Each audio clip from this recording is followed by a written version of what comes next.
Salut les copains! Alors aujourd'hui je vous retrouve pour une vidéo qui ne sera pas un update lecture mais qui sera une vidéo sur ma pile à lire de cette saison, donc du printemps.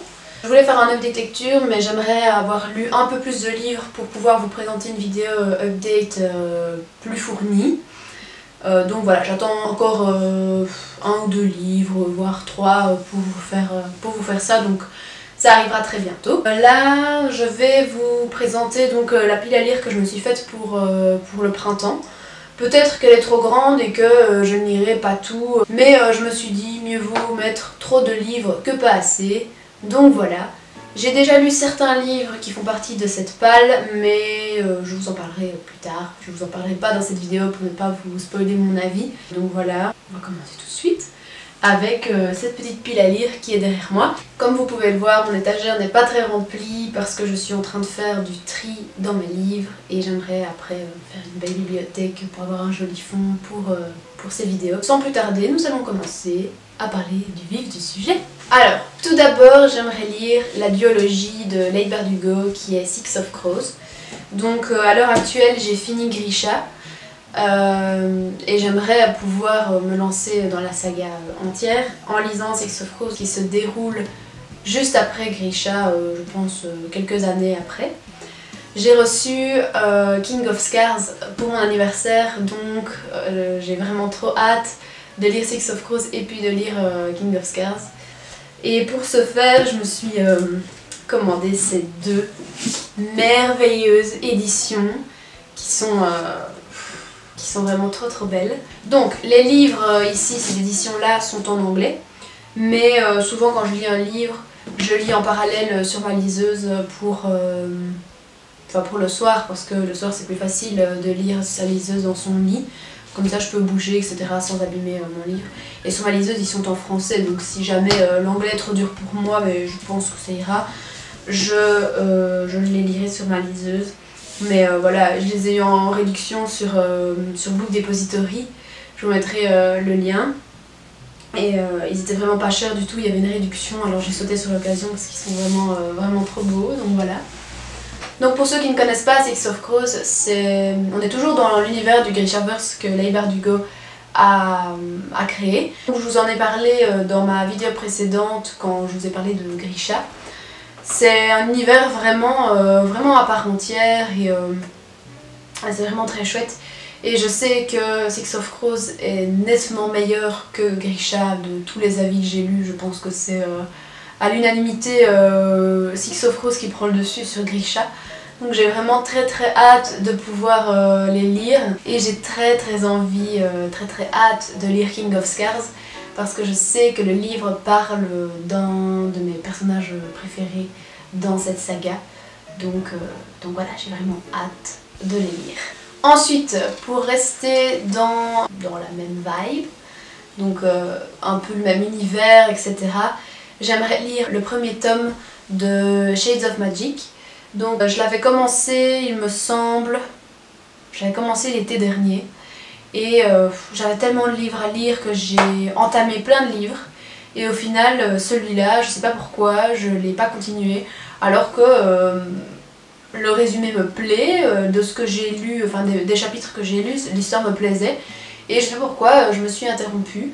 Donc ici, j'aimerais vraiment recommencer à le lire sans continuer de là où je m'étais arrêtée. Je pense que je vais le recommencer en entier pour pouvoir vraiment suivre depuis le début et être sûre que je comprenne bien toute l'histoire.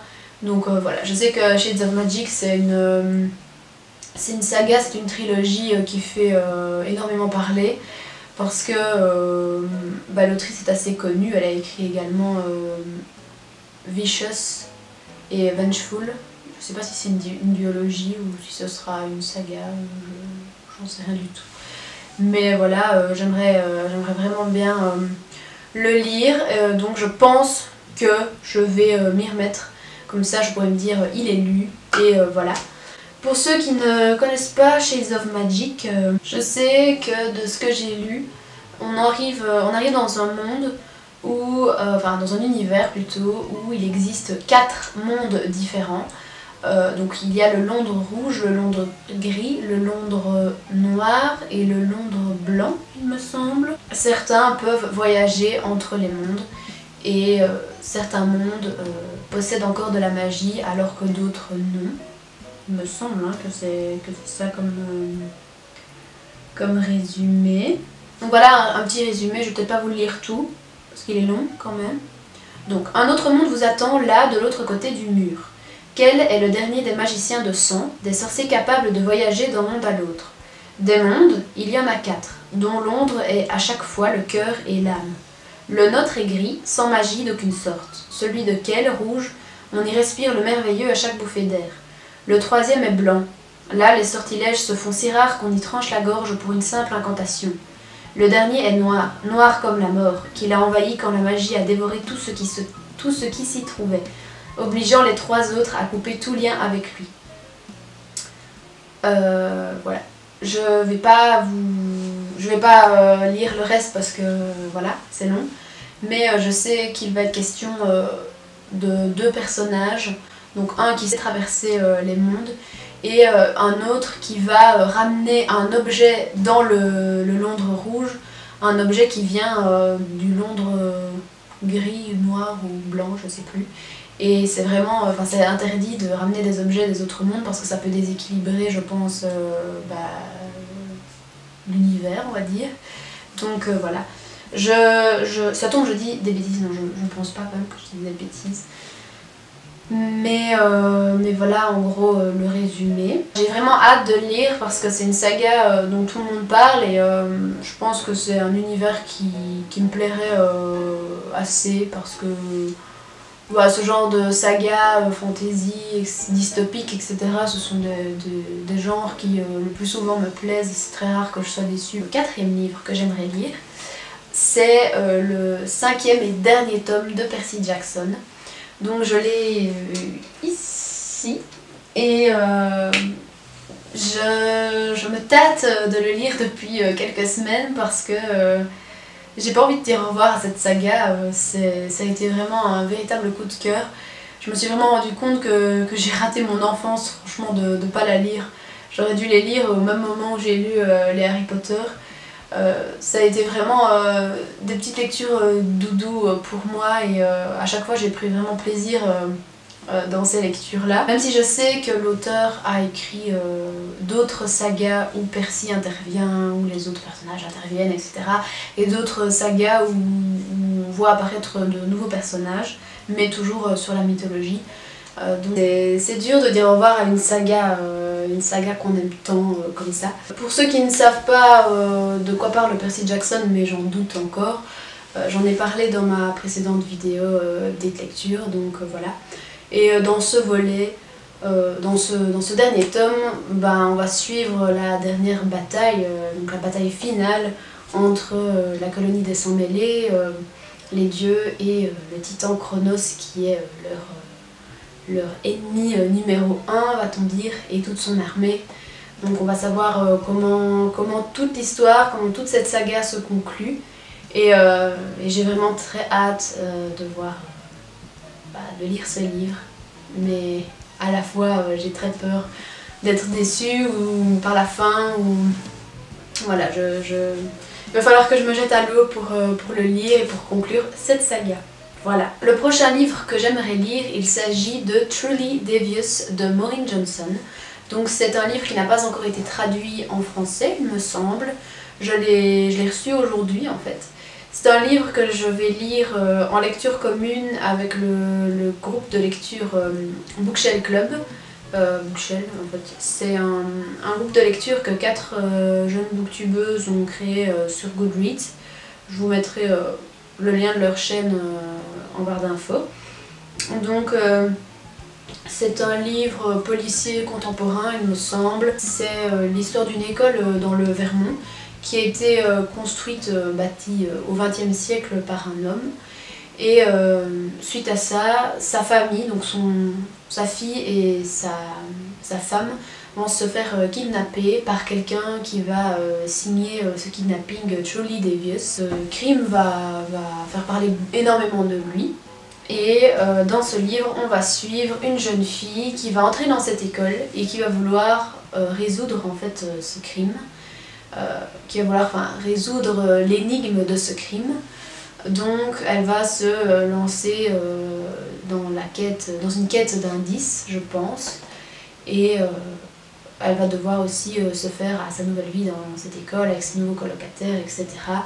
Et suite à ces recherches, de nouveaux meurtres vont avoir lieu dans cette école et qui seront signés Truly Devious. Donc voilà.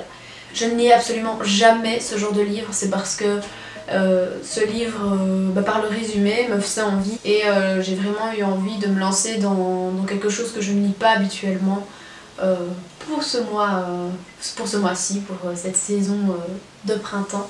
Donc voilà, j'espère que ce sera une bonne lecture. Je pense que le livre n'est pas très gros, donc ça devrait se lire assez rapidement. Ensuite, un des livres que j'aimerais lire, c'est un classique et il s'agit du Portrait de Dorian Gray de Oscar Wilde. Donc c'est un livre que j'ai acheté en ce début d'année et ça fait longtemps que j'aimerais lire le livre parce que je n'ai jamais vu le film et j'aimerais avoir lu le livre avant de regarder le film. Je pense que le Portrait de Dorian Gray, tout le monde connaît le résumé, donc je ne vais pas le faire. Je ne lis absolument jamais de classiques littéraires, mais c'est de temps en temps. Mais c'est un petit défi que je me suis lancé il y a un an, je pense, parce que j'aimerais renforcer ma culture littéraire. Donc voilà, il fait partie des classiques que j'aimerais lire, comme Orgueil et Préjugés d'ailleurs, que je n'ai toujours pas lu, mais qui ne fait pas partie de cette palle, donc voilà. On va passer au manga et au roman graphique. J'ai déjà lu 2 de ces 3 livres que je vais vous présenter. En premier, j'aimerais lire le tome 2 de Heartstopper. Donc j'ai lu le tome 1 pendant l'hiver, il me semble, et j'ai adoré. C'était vraiment une lecture doudou et je l'ai lu très très vite. J'ai adoré et j'ai vraiment eu envie de lire la suite. Sauf que la suite n'était pas encore sortie en français. Et je ne sais pas pourquoi j'ai commencé cette saga en français. Parce qu'ici, j'ai commandé le tome 2 en anglais alors qu'il est sorti en français. Et en fait, ça se lit hyper facilement, quoi. C'est un anglais mais très très très facile. Donc je pense que je vais rapidement me commander le tome 3 qui est déjà sorti en anglais, mais qui n'a pas encore été traduit en français. C'est vraiment mignon, c'est adorable. Et quand on a lu des gros livres, des gros bouquins, qu'on n'a juste pas envie de se prendre la tête et qu'on a envie de lire vraiment un truc tout mignon et tout gentillet, je pense que ça fait du bien. Et l'histoire est vraiment très touchante, donc je vous le conseille vivement. L'histoire de Heartstopper, c'est l'histoire de Nick et Charlie. Donc Nick qui arrive, je pense, nouveau dans l'école dans le tome 1, il me semble. Et ils vont rapidement devenir amis. Sauf que Charlie va commencer à tomber amoureux de Nick. Et Charlie a fait son coming out déjà il y a quelques années, donc c'est pas un secret. Il pense que c'est à sens unique. Sauf que rapidement, Nick va également développer des sentiments pour Charlie en secret. Et il va se questionner sur son orientation sexuelle, etc. durant ce tome. Et on va suivre toutes les réflexions de Nick à travers sa relation avec Charlie. On va suivre aussi les pensées de Charlie, etc. Et c'est vraiment très très mignon. Et les dessins sont absolument... ils sont vraiment super beaux. C'est un roman graphique en noir et blanc. Et c'est vraiment trop mignon, c'est tout simple. Franchement, lisez-le. Le prochain manga que j'aimerais lire, il s'agit de Orange. Donc Orange, c'est une saga, je pense, de 5 mangas. Je pense que ça ne dépasse pas 5 mangas. Et c'est un manga que j'aimerais vraiment lire depuis longtemps et que j'ai acheté au début de l'année, il me semble. Je l'ai acheté avec le tome 2 parce que ça fait tellement longtemps que je l'ai cherché et que je ne trouvais jamais en librairie. Et je l'ai trouvé jamais en librairie, donc j'ai décidé de prendre directement le tome 2 vu qu'il était là. Donc voilà. Pour ceux qui ne connaissent pas la saga Orange, il s'agit donc de Nao qui est une jeune fille qui va rencontrer un jeune garçon dans son école qui s'appelle Kakeru. Et du jour au lendemain, elle se met à recevoir des lettres qui appartiennent à son futur elle, lui disant tout ce qu'elle a fait comme erreur dans le passé et ce qu'elle doit faire maintenant dans le présent pour empêcher ce qui se passe dans le futur. C'est un shoujo, c'est pas un shonen. D'habitude je lis plus de shonen, mais là le résumé me faisait vraiment envie. Donc voilà, j'aimerais bien me lancer dans Orange. Et le dernier manga que j'aimerais lire pendant le printemps, il s'agit de Sakura Card Captor, le volume 2. Donc j'ai commencé à les acheter en collector. Ils sont vraiment très beaux. J'ai lu le volume 1 l'hiver dernier il me semble. J'ai vraiment aimé, ça m'a rappelé de bons souvenirs. Quand je regardais l'animé, c'est quand même un bon manga, hein. Il est pas petit. Et ce que j'adore, dans les versions collector, ils nous glissent à chaque fois une carte de Sakura en fait. Et moi je m'en sers à chaque fois comme marque-page. Je trouve ça super mignon. Pareil, c'est une saga toute doudou, toute mignonne. Et on en parle de ces éditions qui sont absolument magnifiques. Donc voilà pour cette vidéo. J'espère que je vous aurai donné quelques idées de lecture pour ce printemps. Voilà.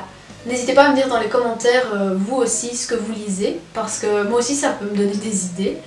Voilà, je vous revois bientôt pour un update lecture. D'ici là, portez-vous bien et si vous avez des commentaires à me faire par rapport à mes vidéos, soyez libre de dire ce que vous voulez en commentaire parce que les conseils ça aide beaucoup en fait. D'ici là, portez-vous bien et je vous fais des bisous.